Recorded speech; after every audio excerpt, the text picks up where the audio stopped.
और चूरू जिले से एक ऐसी खबर सामने आई है जिसने पुलिस बेड़े में खलबली मचा दी है। एक महिला कांस्टेबल ने अपने ही विभाग के पूर्व थानाधिकारी और 3 दूसरे पुलिस कर्मचारियों पर सामूहिक दुष्कर्म के बेहद गंभीर आरोप लगाए हैं। पीड़िता का आरोप है कि यह सिलसिला 2017 से शुरू हुआ, जो 2025 तक लगातार जारी रहा। फिलहाल पुलिस इस पूरे मामले की गहनता से जांच कर रही है। आपको बता दें कि महिला कांस्टेबल भी पहले से विवादों में रही है और फिलहाल निलंबित चल रही है। ऐसे में पुलिस के सामने कई सवाल हैं जिनका जवाब जानने की कोशिश की जा रही है। क्या है आखिर पूरा मामला, इस रिपोर्ट में आपको दिखाते हैं।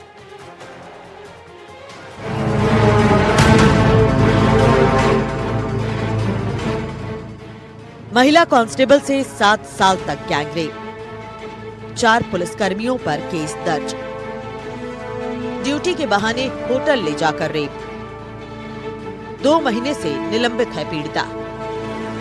हर पहलू की बारीकी से हो रही है जांच। चूरू से एक हैरान कर देने वाला मामला सामने आया है। एक महिला कांस्टेबल द्वारा अपने ही विभाग के पुलिसकर्मियों पर सामूहिक दुष्कर्म का गंभीर आरोप लगाया गया है। इस आरोप से पुलिस महकमे में हड़कंप मच गया है। पीड़िता ने तत्कालीन थानाधिकारी सहित 4 पुलिसकर्मियों के खिलाफ थाने और होटल में नशीला पदार्थ पिलाकर दुष्कर्म करने का आरोप लगाया है। पुलिस ने परिवार के आधार पर मामला दर्ज कर जांच शुरू कर दी है। पीड़िता वर्तमान में गैरहाजिरी और आपराधिक मामलों में संलिप्तता के आरोप में पिछले 2 महीनों से निलंबित चल रही है। आरोप है कि संबंधित पुलिसकर्मियों ने उसे डराया, धमकाया और लंबे समय तक शारीरिक शोषण किया। महिला कांस्टेबल ने बताया कि लंबे समय तक मानसिक और शारीरिक उत्पीड़न सहने के बाद उसने करीब 2 सप्ताह पहले जिला पुलिस अधीक्षक जय यादव के सामने पेश होकर लिखित परिवाद सौंपा। एसपी के निर्देश पर एक वरिष्ठ अधिकारी द्वारा मामले की आंतरिक जांच कराई गई। जांच में सामने आए तथ्यों के आधार पर बुधवार को मामला दर्ज किया गया। इसी दिन पीड़िता का मेडिकल परीक्षण भी कराया गया। पीड़िता के मुताबिक 2017 में उसकी मुलाकात विक्की नामक व्यक्ति से हुई थी, जो बीकानेर से आई विद्युत विभाग की टीम के साथ आया था। उस समय उसकी भी ड्यूटी लगी हुई थी। बातचीत के दौरान उसने खुद को विद्युत विभाग का कर्मचारी बताया। बाद में पता चला कि वो वहाँ कार्यरत नहीं था। एक दूसरे मौके पर जब उसकी ड्यूटी नहीं थी, तब एक कांस्टेबल ने उसे फोन कर बताया कि उसकी ड्यूटी लगी है। करीब 3:30 बजे वो बताए गए जगह पर पहुंची, जहां से विक्की और एक कांस्टेबल उसे होटल ले गए। वहां उसे नशीला पदार्थ पिलाकर दुष्कर्म किया गया। इसके बाद एक थाने की तत्कालीन एसएचओ ने उसे अपने क्वार्टर में दलिया बनाने का बहाना बनाकर बुलाया और रेप किया। पीड़िता का दावा है कि उसके साथ लंबे समय तक उसके अपने ही महकमे के कर्मचारियों ने बार-बार रेप किया। पुलिस अधिकारियों का कहना है कि मामले की संवेदनशीलता को देखते हुए निष्पक्ष जांच शुरू कर दी गई है। हालांकि ये भी बताया गया कि पीड़िता 7 साल पुराने घटनाक्रम को लेकर अब शिकायत कर रही है और वर्तमान में वो निलंबित भी है। ऐसे में सभी पहलुओं की गहन जांच की जा रही है। जांच पूरी होने के बाद ही ये पूरा मामला क्या है, ये साफ हो पाएगा। प्रकरण दर्ज हुआ है 4/2026, जिसका अनुसंधान जो है मेरे द्वारा किया जा रहा है। अनुसंधान में जो तथ्य सामने आएंगे उसके आधार पर कार्रवाई की जाएगी। लेकिन जिस प्रकार से एक महिला पुलिसकर्मी द्वारा अपने महकमे के पुलिसकर्मियों पर दुष्कर्म का आरोप लगाया, उसके बाद से ही पुलिस के बेड़े में हड़कंप मच चुका है। पुलिस है वो अब इस पूरे प्रकरण के अंदर जांच है वो कर रही है। पीड़ित महिला पुलिस कांस्टेबल का मेडिकल भी पुलिस ने करवाया है और अब इस पूरे प्रकरण की जाँच है वो एडिशनल एसपी रिचपाल सिंह द्वारा की जा रही है। लेकिन जिस प्रकार से ये दुष्कर्म का मामला सामने आया, उसके बाद कहीं कहीं पुलिस की छवि है वो जरूर धूमिल हुई है। एनडीटीवी के लिए चूरू से गजेंद्र सिंह।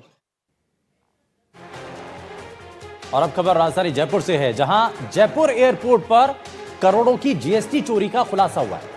हवाई कार्गो के जरिए सेना, बुलियन और हीरा ज्वेलरी की अवैध तस्करी यहां पर की जा रही है। स्टेट जीएसटी की प्रवर्तन शाखा ने इस नेटवर्क को पकड़ा और इस कार्रवाई के बाद जयपुर के ज्वेलरी कारोबार में हड़कंप मच गया। आखिर इसका क्या असर पड़ेगा और कैसे इस नेटवर्क का खुलासा हुआ है, जरा इस पूरे मामले को समझने के लिए हमारी रिपोर्ट आती है।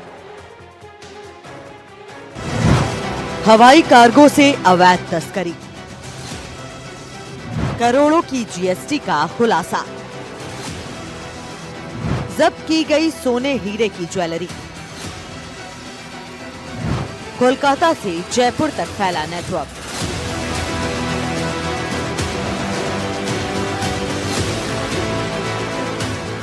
जयपुर एयरपोर्ट पर सोना, बुलियन और हीरा ज्वेलरी से भरे पार्सल तो मिले, लेकिन इनके साथ ना तो कोई बिल और ना ही कोई वैध टैक्स दस्तावेज। टैक्स के इस बड़े खेल का पर्दाफाश कर दिया है। इस कार्रवाई में करोड़ों रुपए का सोना और हीरे की ज्वेलरी जब्त की गई।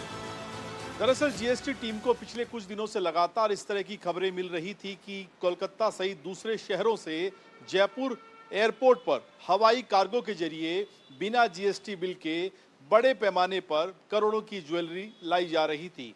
इस सूचना के बाद पूरी टीम को अलर्ट किया गया, जाल बिछाया गया और पता चला कि कोलकाता से इसी तरह का एक पार्सल आने वाला है। बाकायदा एयरपोर्ट पर जीएसटी की टीम ने डेरा डाल दिया और जैसे ही कार्गो के जरिए ये करोड़ों की ज्वेलरी जयपुर पहुंची, जीएसटी की टीम ने तुरंत दबिश देकर इस ज्वेलरी को अपने कब्जे में ले लिया। अभी शुरुआती तौर पर स्थिति साफ नहीं हो पाई है कि किसने भेजी और यहाँ इसे कहाँ पर डिलीवर किया जाना था, लेकिन पूछताछ में कई बड़े चौंकाने वाले नामों का खुलासा हो सकता है। विभाग को सूचना मिली थी कि कोलकाता से जयपुर तक हवाई कार्गो और कुरियर सेवाओं के जरिए बिना दस्तावेजों की कीमती ज्वेलरी भेजी जा रही है। सूचना को गंभीरता से लेते हुए प्रवर्तन दल ने कई दिनों तक निगरानी की।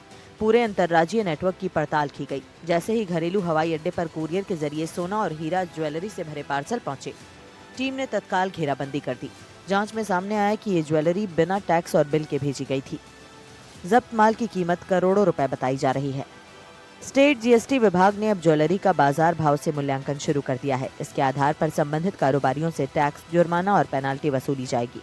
इस कार्रवाई के बाद जयपुर के कई ज्वेलर्स में चिंता का माहौल है। विभाग अब इस नेटवर्क से जुड़े दूसरे व्यापारियों और संस्थानों की भूमिका की भी जांच कर रहा है। अधिकारियों का कहना है कि राज्य सरकार और मुख्यमंत्री की जीरो टॉलरेंस नीति के तहत चोरी के खिलाफ सख्त अभियान लगातार जारी रहेगा। ये कार्रवाई हवाई कार्गो के जरिए चल रहे अवैध कारोबार पर कड़ा संदेश है। हाल ही के महीनों में प्रवर्तन शाखा द्वारा लगातार कार्रवाई कर बड़े पैमाने पर चोरी के मामलों का खुलासा भी किया गया है। जयपुर एयरपोर्ट पर कार्रवाई उसी कड़ी का एक अहम हिस्सा मानी जा रही है, जो ये संकेत देती है कि अब हवाई मार्ग से होने वाली जीएसटी चोरी भी विभाग की सख्त निगरानी में है। एनडीटीवी राजस्थान के लिए जयपुर से सुशांत पारिक की रिपोर्ट। वहीं प्रदेश में हनी ट्रैप के मामले लगातार और तेजी से बढ़ रहे हैं। लोग आसानी से इसका शिकार भी हो जाते हैं और ठगी, ब्लैकमेलिंग के हनी ट्रैप का सहारा लेकर लोगों से लाखों करोड़ों रुपए लूट लिए जाते हैं। ऐसा ही एक सनसनीखेज मामला सामने आया बाड़मेर से, जहां एक युवती ने व्यवसायी को नशीला पदार्थ पिलाकर अश्लील वीडियो बनाई और उससे 30 लाख रुपए की डिमांड की। आखिर क्या है ये पूरा मामला और कैसे इस पूरी वारदात को अंजाम दिया गया, इस रिपोर्ट में आपको दिखाते हैं। बाड़मेर में हनी ट्रैप का नया मामला। व्यवसायी से मांगे 30 लाख रुपए। अश्लील वीडियो बनाकर किया ब्लैकमेल। युवती पर पहले से दर्ज है मामला। बाड़मेर शहर में हनी ट्रैप के सनसनीखेज मामला सामने आया है, जहां एक व्यवसायी को हनी ट्रैप के जाल में फंसाकर उससे ठगी करने की कोशिश की गई। युवती पर एक फ्लैट मालिक को बहाने से बुलाकर फिजिकल रिलेशन बनाने और ब्लैकमेल कर 30 लाख रुपए मांगने के एक और मामले का खुलासा हुआ है। आरोपी युवती को पिछले दिनों ही पुलिस ने हनी ट्रैप के मामले में गिरफ्तार किया था। लोगों को अपने हुस्न के जाल में फंसाने का युवती का ये दूसरा मामला है। पीड़ित ने आरोप लगाया कि युवती ने उसे किराए की बिल्डिंग देखने के बहाने दोस्ती की, फ्लैट पर बुलाया और नशीला पदार्थ पिलाकर बेहोश कर दिया, जिसके बाद युवती ने अश्लील फोटो वीडियो बनाया और फिर 30 लाख रुपए की फिरौती मांगी। पीड़ित ने कोतवाली थाने में रिपोर्ट दर्ज कराई है। पीड़ित का कहना है कि युवती प्रियंका ने फोन पर संपर्क किया, चौहटन चौराहे के पास उनकी बिल्डिंग को किराए पर लेने का बहाना बनाया। इससे दोस्ती हुई और प्रियंका ने उन्हें अपने फ्लैट पर बुलाया। वहां बियर ऑफर की गई, जिसे पीते ही पीड़ित बेहोश हो गया। इसके बाद प्रियंका ने अश्लील फोटो वीडियो बनाए ब्लैकमेल किया। इससे डरकर पीड़ित वहां से भाग गया। रिपोर्ट तब दर्ज कराई जब उन्हें पता चला कि प्रियंका को हनी ट्रैप के एक मामले में गिरफ्तार किया जा चुका है।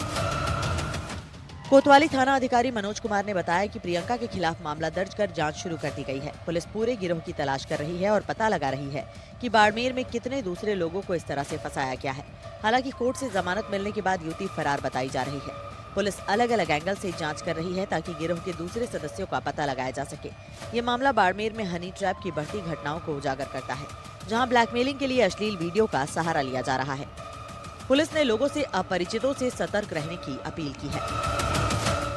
एक प्रार्थी हमारे पास आए और उन्होंने एक रिपोर्ट प्रस्तुत की है कि एक इसी युवती ने, जिसको हमने पूर्व में एक प्रकरण में गिरफ्तार किया था, उनके ऊपर ये आरोप लगाया है कि उनके साथ भी उसी तरह का हनी ट्रैप ब्लैकमेलिंग का मुकदमा दर्ज करवाया, जिसका प्रकरण पंजीबद्ध कर लिया गया है। जी, मामला कुछ इसी तरीके से है। राशि की डिमांड की गई है और उनको ब्लैकमेलिंग के लिए कुछ फोटो वीडियो टाइप से ऐसा कुछ भेजना उन्होंने बताया है। इस समय अनुसंधान इस पर हम कर रहे हैं। फिलहाल पुलिस की आईटी की टीम और दूसरी टीमें उस युवती की तलाश कर रही है। पुलिस का कहना है कि जल्दी उसको गिरफ्तार किया जाएगा और जो कानून सम्मत न्याय सम्मत कार्रवाई होगी वो भी की जाएगी। इस पूरे मामले में बात की जाए तो इसमें ऐसे और भी कई सारे युवक और ऐसे कई सारे और किस्से खुल सकते हैं। जैसे जैसे इस मामले की परतें खुलेगी वैसे वैसे हनी ट्रैप का मामला हो सकता है एक बड़े स्कैंडल के रूप में सामने आए। कैमरा सहयोगी भैरा राम के साथ भूपेश आचार्य, एनडीटीवी, बाड़मेर। और भीलवाड़ा से अब ऐसी खबर जो दिल दहला देगी और मन में सवाल खड़ा कर देगी। दरअसल भीलवाड़ा में एसपी ऑफिस के बाहर से दिन दहाड़े किडनैपिंग का मामला सामने आया, जहां फिल्मी स्टाइल में युवती का अपहरण कर लिया गया। यहां आपको बताएं कि लड़की प्रेम विवाह के बाद एसपी ऑफिस में अपने बयान दर्ज करने के लिए गई थी। कलेक्ट्रेट परिसर के पास ब्लैक स्कॉर्पियो में आए कुछ बदमाशों ने युवती को जबरन गाड़ी में खींचा और तेज रफ्तार से वहां से फरार हो गए। वारदात के दौरान मौके पर मौजूद पुलिसकर्मियों ने उस कार को रोकने की कोशिश भी की, लेकिन आरोपियों ने उन्हें भी कुचलने की कोशिश की। युवती को लेकर वहां से फरार हो गए। आखिर ये पूरा मामला क्या है और इस मामले में आगे क्या हुआ, जरा इस रिपोर्ट में आपको दिखाते हैं।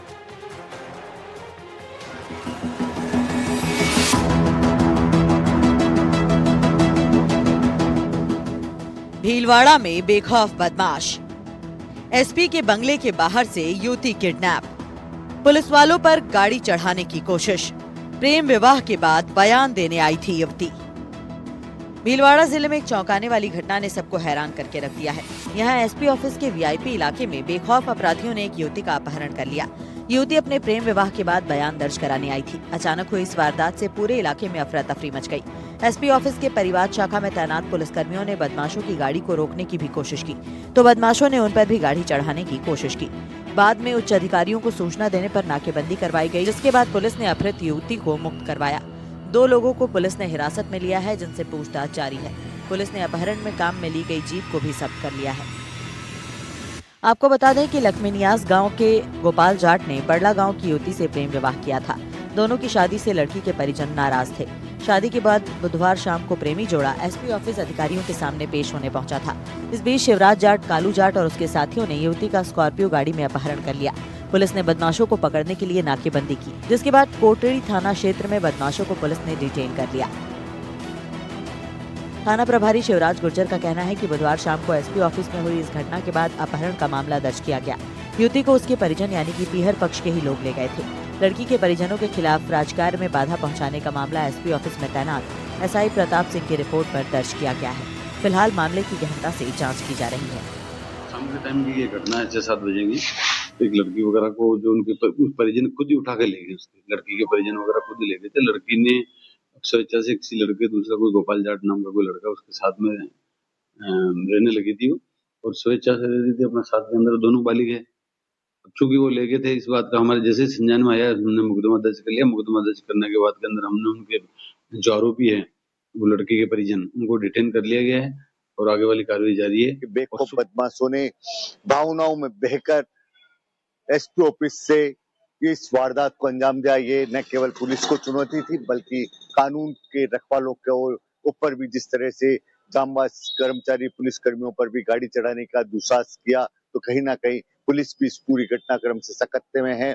मगर दूसरी तरफ जिस तरह से बेटियों को इस जमाने में आजादी दी जा रही है, तो पसंद का वर चुनने के मामले में जिस तरह से ये घटनाएं हो रही है, इसको लेकर कहीं ना कहीं ऐसी वारदातें सामने आती रहती है। जब बेटियां अपने प्रेमी के साथ में कोर्ट में बयान देने पहुंचते हैं या एसपी ऑफिस पहुंचती है, तो उनके साथ में परिजन भावावेश में आके मारपीट और ऐसी वारदात करते रहते हैं।